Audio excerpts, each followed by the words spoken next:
It's amazing and delightful to imagine that such an enormous creature used to live in the Gobi, my native land.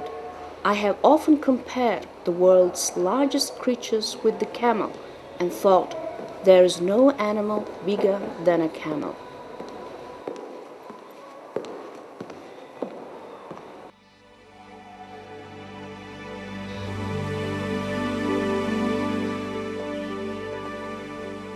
The vast Gobi Desert, where sunrise paints dusty hues over golden sand dunes, is a cradle of serenity and bliss. In the boundless Gobi, people living side by side with camels become composed and serene. In this plain but magnificent land, the sound of a melody played on the horsehead fiddle soothes the heart and can even bring a camel cow to tears.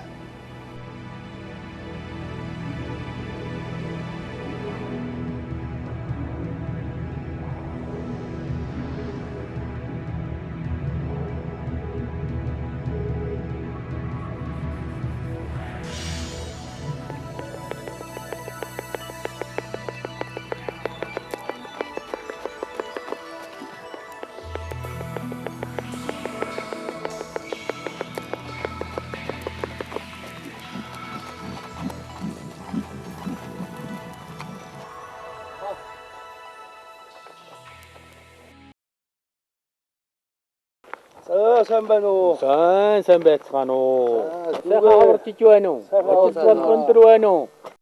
За. Та нараа явсан газар тэгээд идэж уус сайтай юм уу? Айл амтэн бүгдээр андаг сайхан уу? Үүс ургамал сайхан байх юм уу? Сайхан байна. The lands of the Gobi are immense but sparsely populated. That is perhaps why the people, living near occasional water basins, cordially welcome guests and passers-by.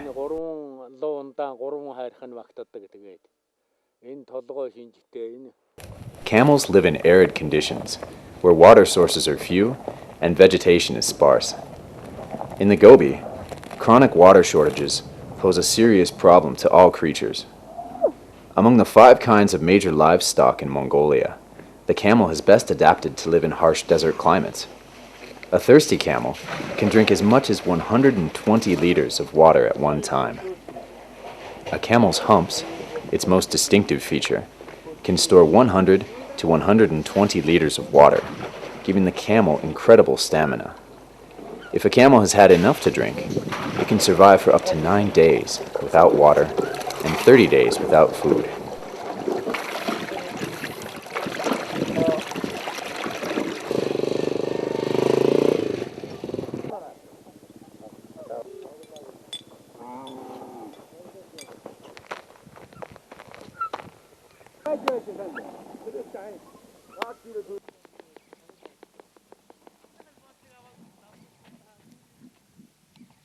There are 3 subspecies of camel found in Mongolia.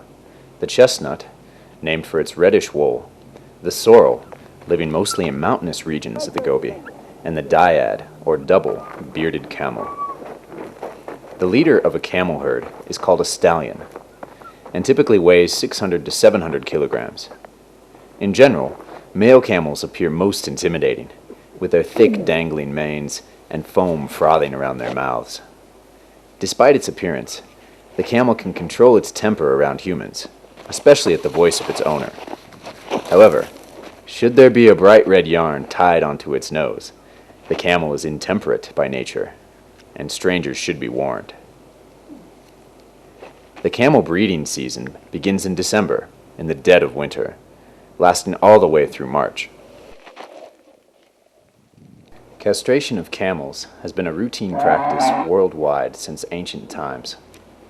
Though the practice of emasculating young camels may seem cruel, it is essential for maintaining and improving the genetic pool of the herd.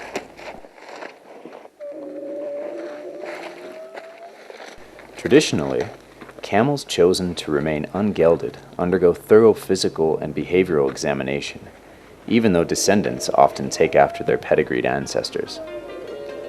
During the breeding season, camels experience hormonal changes and become restless. A stallion camel begins to froth and secrete the male androgen hormone from the back of his neck. These hormones are used in a variety of traditional therapeutic applications.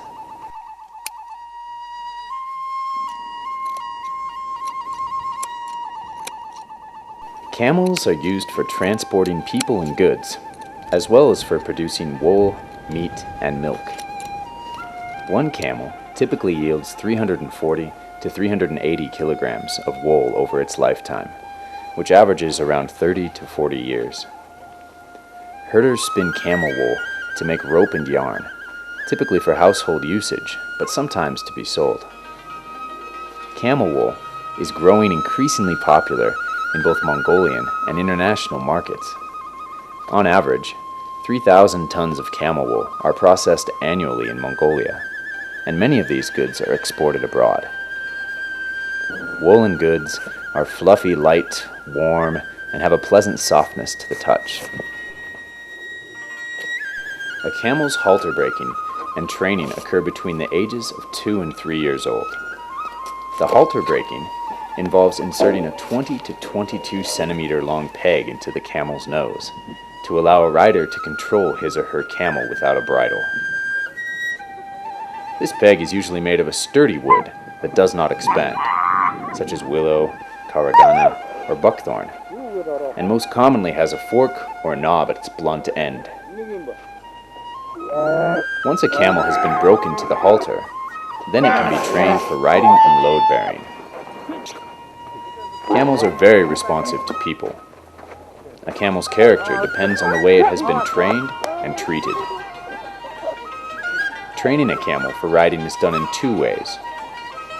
An untrained camel can be gently led alongside a trained camel, or it is made to shadow a camel being ridden by a herder. With the right training, camels become gentle and tame.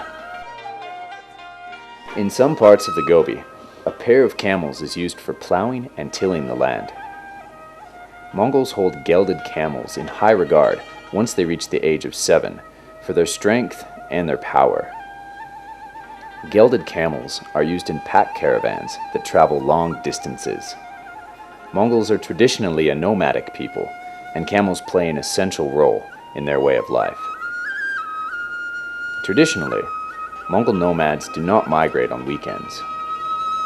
The first camel in any nomad caravan carries the most valued possessions, such as the crown of the Mongolian Ger, or yurt, the hearth, and the Buddhist shrine, and is led by the senior male of the family. Other elders and children, also riding camels, close the caravan. Herders usually say that no animal is as useful or as strong as a gelded camel, or as smart as a camel cow.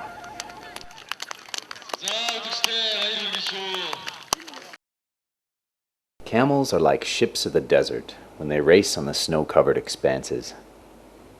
Camel racing in Mongolia dates back to over 2,000 years ago. Mature and yearling camels participate in races usually held in winter and in spring.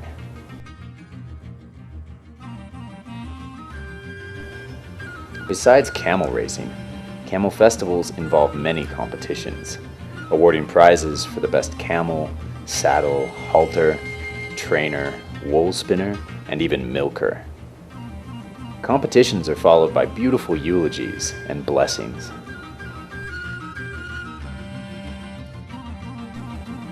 More recently, camel polo competitions were introduced in the Gobi.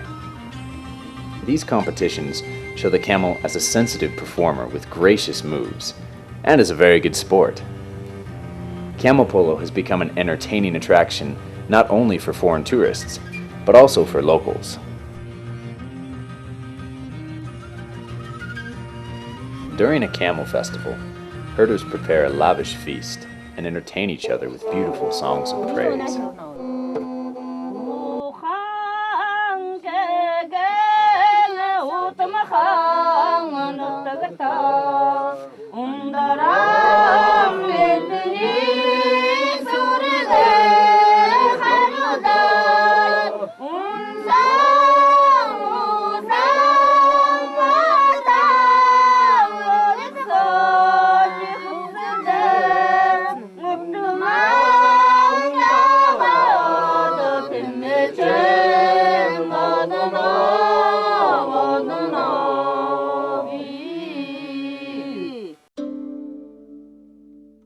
People of the Gobi live scattered in and around massifs, or near springs and basins, as water and pasture resources permit.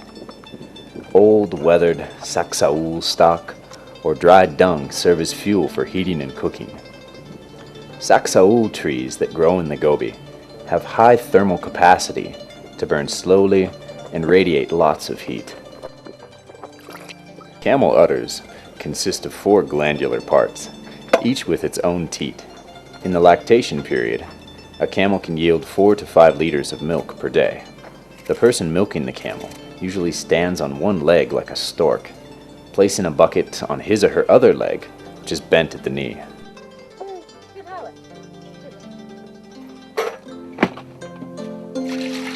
Milk and dairy products comprise 60% of the diet of people living in the Gobi. Camel milk is used for consumption and is highly valued for its therapeutic properties. Herders consume milk not only to quench their thirst, but also to enhance their immune systems. It's assumed that camel milk can rejuvenate the elderly and boost the health of youngsters. Because of its therapeutic properties, camel milk is said to cure oedema, tuberculosis, gastroenteritis, and other problems of the digestive system. Mongols have unique, traditional technology that processes camel milk into 50 varieties of dairy products. Fermented camel milk, or hormuk, is most popular. Even urban Mongolians covet this camel brew, especially during the harsh winter and spring seasons. Fermented camel milk is rich in microorganisms, nutrients, and protein that help in fighting fatigue, scorbutic, and again, oedema. It also aids the digestive system and boosts energy. Though fermented camel milk often tastes mild, its alcohol content can be as high as 4%. The natural beauty of the Gobi's landscapes and the livelihoods and patience of its inhabitants arouse strange and exotic images in the outside world. Dried curds and clotted cream made from camel milk are a Gobi child's favorite snack. Children, nursed by their mothers and supplemented by caloric and nutritious camel milk and dairy products, are raised in a pollution-free, pristine environment from infancy. And they are really cute. Regardless of their age, they try to help out their parents as much as possible. Perhaps one day, this suntanned lad will grow up to be a bridge for his native people to the rest of the world.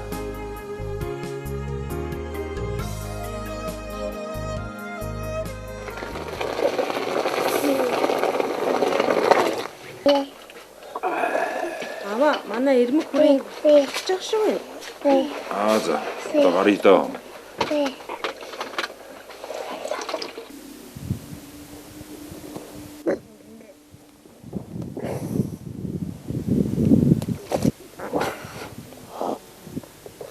When birthing time approaches, camel cows become restless and leave their herds for solitude. Usually, calving takes only 30 minutes from the time of the emergence of the newborn's head, still enclosed in its amniotic sac.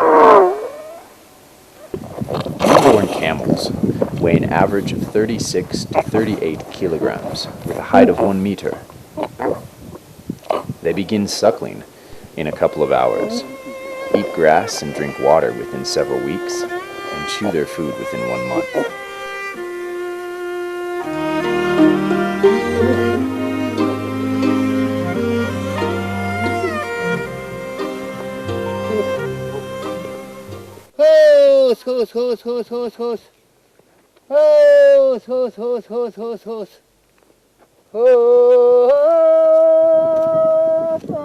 Sometimes a calf is rejected by its mother or becomes an orphan.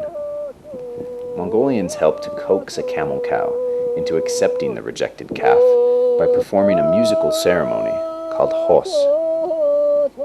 Softened by the gentle melodies of voice and instrument, the camel can be made to accept the calf and allow it to suckle.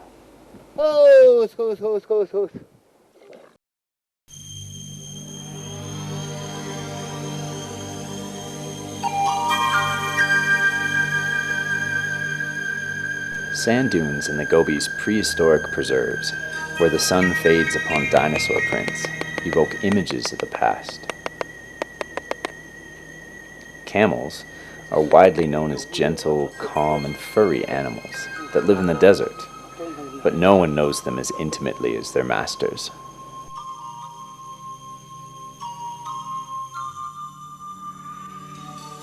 Alas, the camel is a creature that should be known, loved, and treasured by all.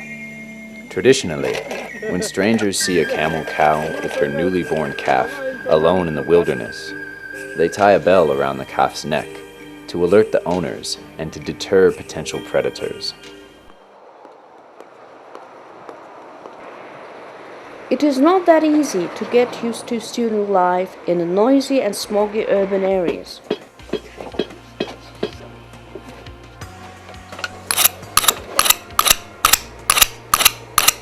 It's also very expensive for herders like my parents. It costs them 3 camels as the minimum just to pay my tuition fees.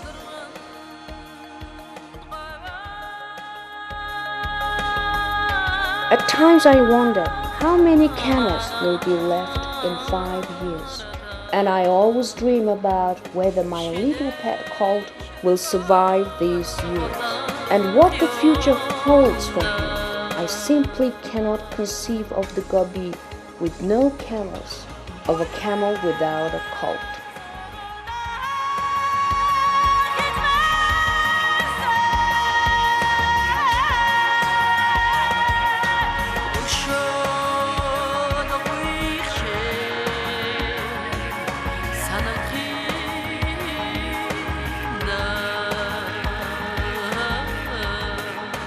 In order to improve the livelihood of people living in the Gobi, the Swiss Agency for Development and Cooperation in Mongolia launched its camel milk project in 2005. The aim of the project is to establish and support a training center for locals to learn to make marketable products from readily available resources. The training center operates a fully equipped laboratory, providing textbooks and instruction to teach the necessary skills effectively and rapidly. Learning to operate cream separators, for example, is one of the first steps in starting home-based, small-scale dairy production. Сүү сайлыг ариун цэврийг хангаж, одоо шаардлага нь хангаж ингээ үйлдвэрүүд өгөхөйг сурч авч хүргэж чадлаа. Мөнгө орлогон дээр бол 250 мянга төгрөнд нь ингээд жиргүүд хийдэг байсан бол оруулдаг байсан бол одоо 500 мянга хүртэл бол оруулж ажиллаж чадлаа. Энэ бол бидээс бол хамаагүй амар зах зээлд бол ингээд гадуур айл амьтын мөнгө заах махтар ингээд авах уу ингээд харамсуу авах уу хэдээр авах уу гэдэг үнийн сараа хараа явдаг байсан бол энэ чинь шууд ирээд үйлдвэрт оруулж ирээд шинжилгээнд нь оруулаад шууд ингээд хэмжүүлэл үйлдвэрт өгчих нь мөнгөө билээ аваа явуучих. Тэр нь бол хамаагүй амар. A factory located at the provincial center has begun to accept milk from camel herders, pasteurize it, and produce dairy products such as sour cream, fermented camel milk, and dried curds. 1 liter of camel milk can yield 100% of vitamin C and 160% of calcium required for daily intake.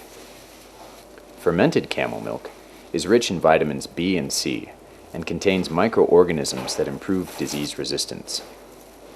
Studies have proven that both fresh and fermented camel milk boost metabolism, enhance the immune system, and improve the ability of the liver and kidneys to regenerate. Within the framework of the SDC's Camel Milk Project, new processing and manufacturing technologies have been developed. As a result, local factories have begun to pasteurize and ferment camel milk and to produce dried curds and sour cream. These products have been displayed at the annual food exhibition in Ulaanbaatar, where pasteurized camel milk has been accepted as a national brand name product.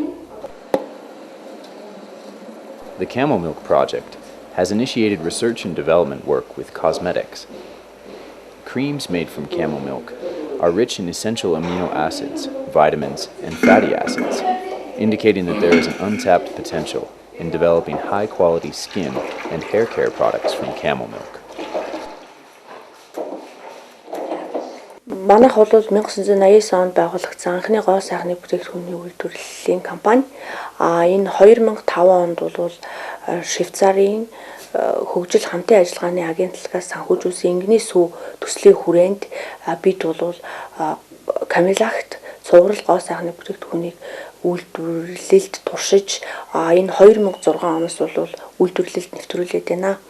Энэ Camel-т одоо гоо сайхны цуврал бүтээгдэхүүн бол арьс үс арчилгааны зориулттай бүтээгдэхүүнүүд ингээд Монгол орныхоо цаг агаарын онцлог болоод хүмүүсийн арьсны онцлог тохирсон одоо арьсны уян хатан залуу чанарыг одоо удаан хазгалах мөн үсийг бол гялалтсан зөөлөн болгох ийм зориулттай бүтээгдэхүүнүүд байгаамаа. Тэгэд эхний ээлжинд бол Camel-т сүүн цэвэрлэгч, сүүн чигшүүлэгч, тэжээлийн тос, өдрийн тос, биеийн шампунь, үсний шампунь, өсний тэжээлийн тос, гарын тос гэсэн ийм 8 нэрийн бүтээгдэхүүн үйлдвэрлээд одоо хэрэглэгчдэд хүргээд байна. Бид нар бол цаашдаа орчин үеийн шилдэг технологиор Camel-т бүтээгдэхүүнийг үйлдвэрлэх ингэснээрээ бол Монгол улсдаа экспортын шинэ их үсвэр бий болгох юм зорилготой ажиллаж байна. The Gobi, rich with rare bushes and curvy hillocks of golden sand, is reminiscent of camel humps. It is regarded by scientists as the most ancient dry land known on the earth. Camels have propped up the sky, carried the sun on their backs, and dwelt in the Gobi since time immemorial. In this immense land scarce of water, flora and fauna, every living cell that has breath is a miracle, and there